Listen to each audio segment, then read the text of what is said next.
Assalamualaikum teman-teman, selamat datang kembali di YouTubeku. Baik, jadi di malam ini kita akan bercerita lagi mengenai tsunami teman-teman ya. Tsunami yang terjadi di Banda Aceh pada 26 Desember 2004 silam teman-teman.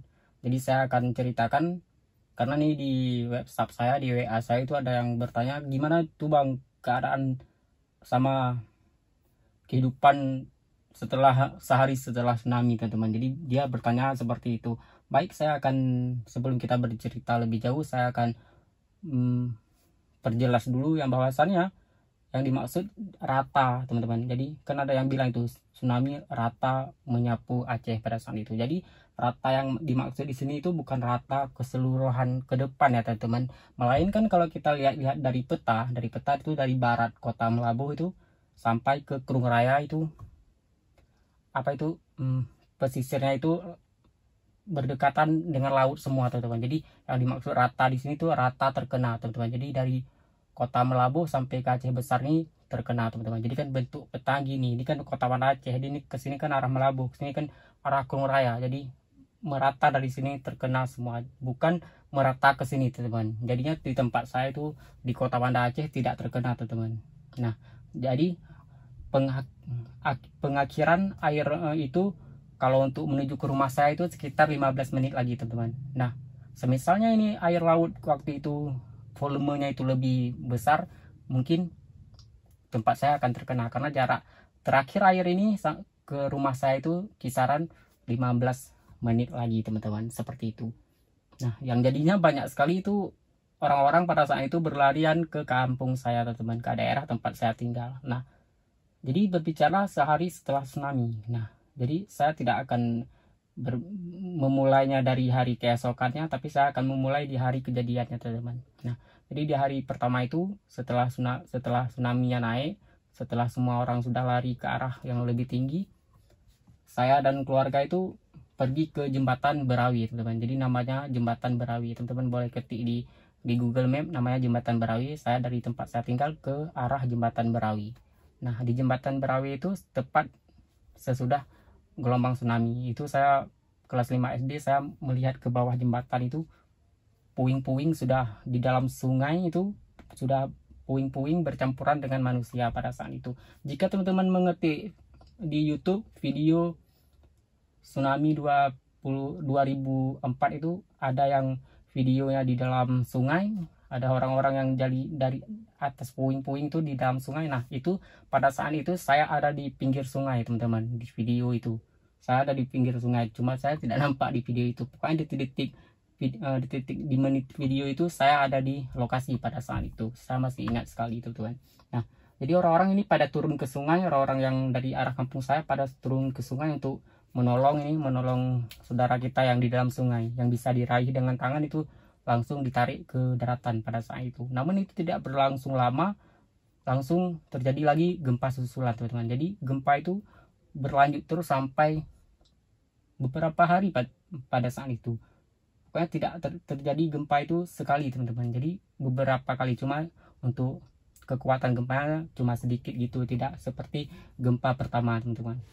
Nah, ketika orang ini lagi turun ke sungai mau tolongin saudara-saudara kita ini yang di dalam sungai, tiba-tiba gempa lagi teman-teman. Jadi orang-orang yang di bawah sungai ini, lagi di bawah sungai, langsung naik balik ke atas, tidak peduli lagi tuh orang-orang yang ditarik sama dia itu. Mayat juga sudah ditarik ke atas tuh, tidak peduli lagi, langsung kabur lagi ke arah kampung saya teman-teman.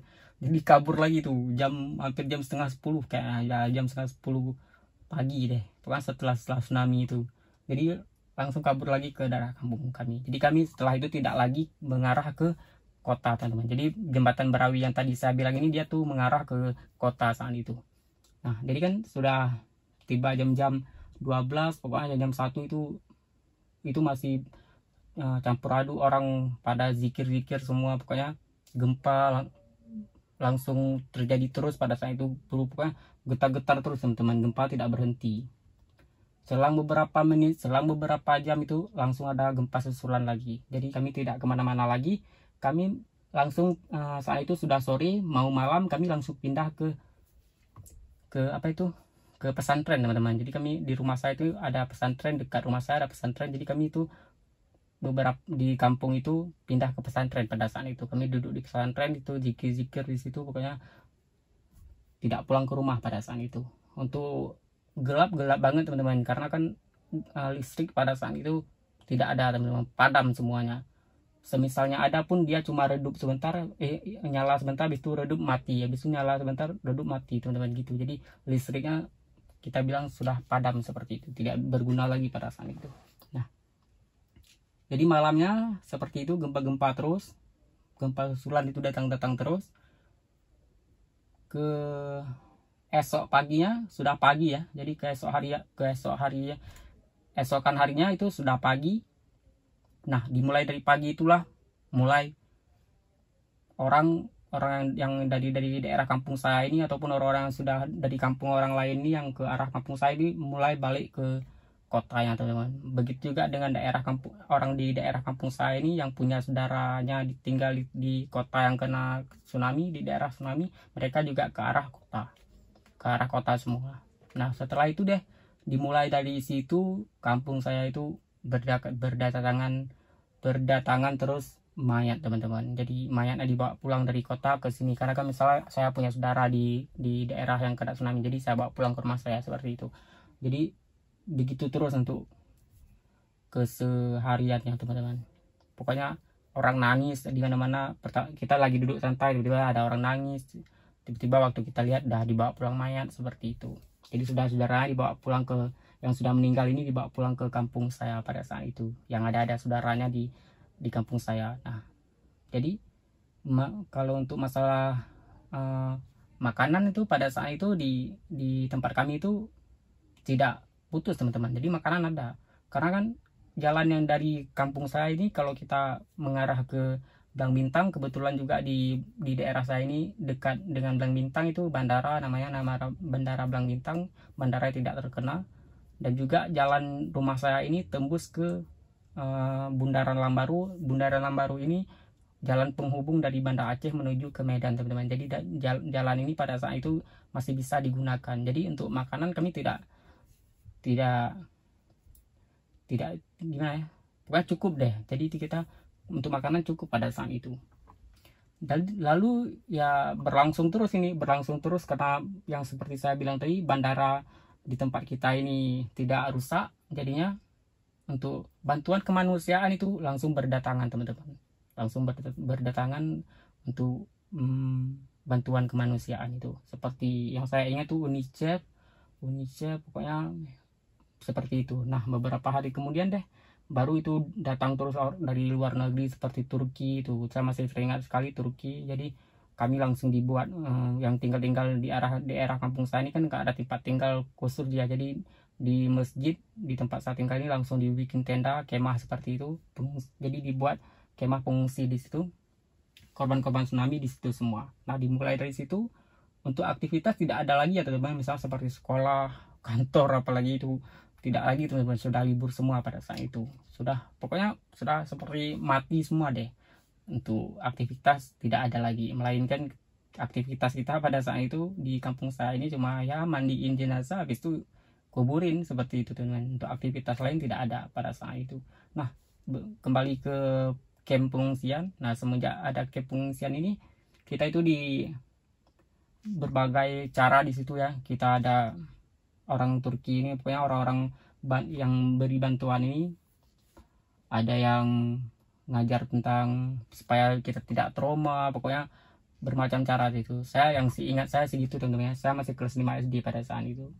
Jadi ada, pokoknya kita belajar di situ, kita dihibur sedemikian rupa supaya kita tidak teringat lagi sama tsunami. Begitu juga dengan ada bayi-bayi, ada anak-anak yang masih setara sekolah TK mungkin ya, yang dia tuh nggak ada lagi orang tuanya, mamanya nggak ada lagi juga, yang diketemukan di pusat kota saat saudara kita ini lagi mencari saudaranya yang tertimpa musibah pada saat itu, mencari mayatnya itu, anak-anak itu diketemukan, jadi dibawa pulang ke kemah pada saat itu, ke pengungsian. Nah, disitulah kita orang-orang ini, termasuk saya juga, saya ikut juga pergi. Jadi kita diberi pengarahan seperti itu, diberi hiburan supaya kita tidak trauma teman-teman. Kita diberi fasilitas mainan yang cukup banget pada saat itu. Kita bisa melukis, kita bisa pokoknya lengkap sekali teman-teman bantuan-bantuan dari saudara kita ini. Nah, berlanjut baru deh datang para apa itu bantuan-bantuan dari negara-negara luar lain teman-teman. Itu berdatangan terus pesawat di bandara pada saat itu full dengan pesawat luar negeri pada saat itu. Jadi langsung berdatangan terus pesawat lain teman-teman, pesawat dari negara lain seperti itu. Nah, habis itu baru juga datang, pokoknya bermodel tuh pesawatnya. Ada yang dari Jakarta juga, saudara-saudara kita dari Jakarta membawa bantuan juga seperti itu, bantuan kemanusiaan. Dan juga para saudara-saudara kita ini yang membantu evakuasi jenazah pada saat itu langsung ke pusat kota ya. Nah, kalau untuk orang Aceh sih sudah tidak berani tuh, sudah banyak sekali sudah trauma pada saat itu, tidak berani lagi untuk ke kota. Cuma ini untuk mungkin yang dia itu istrinya hilang ataupun anaknya hilang, cuma orang-orang ini yang berani. Kalau orang selain ini yang sempat lihat air dia selamat dan keluarganya dia selamat semua, itu dia tidak berani teman-teman, trauma, dia tidak berani ke pusat kota pada saat itu. Bahkan sekarang kan di Banda Aceh ini sudah ada musim tsunami teman-teman. Jadi musim tsunami ini banyak sekali warga Aceh yang tinggalnya di kota Banda Aceh ini, tapi dia belum masuk ke musim tsunami teman-teman. Termasuk saya pada saat itu baru 2004 ini, saya ini masuk ke dalam musim tsunami teman-teman. Jadi saking traumanya seperti itu. Sekalipun saya tidak kenal, kampung saya tidak terkena tsunami, tapi saya melihat semuanya. Karena saya juga beberapa hari setelah itu saya pergi ke pusat kota teman-teman. Jadi saya melihat semuanya pada saat itu. Yang namanya anak-anak, kita itu ada kawan kita Batak, ada sepeda, langsung gaspol ke pusat kota pada saat itu. Saya melihat semua keadaan di kota itu. Nanti saya cerita teman-teman ya, waktu saya pergi ke pasar, ke pusat kotanya, saya melihat semua itu. Pokoknya udah macam kota zombie deh, kota zombie yang tidak ada kehidupan di situ teman-teman, seperti itu. Jadi mungkin cuma ini yang bisa saya bagikan mengenai beberapa hari setelah tsunami teman-teman ya. Jadi buat teman-teman yang sudah nonton dari awal, terima kasih banyak ya. Video saya akhiri. Assalamualaikum warahmatullahi wabarakatuh. Bye bye.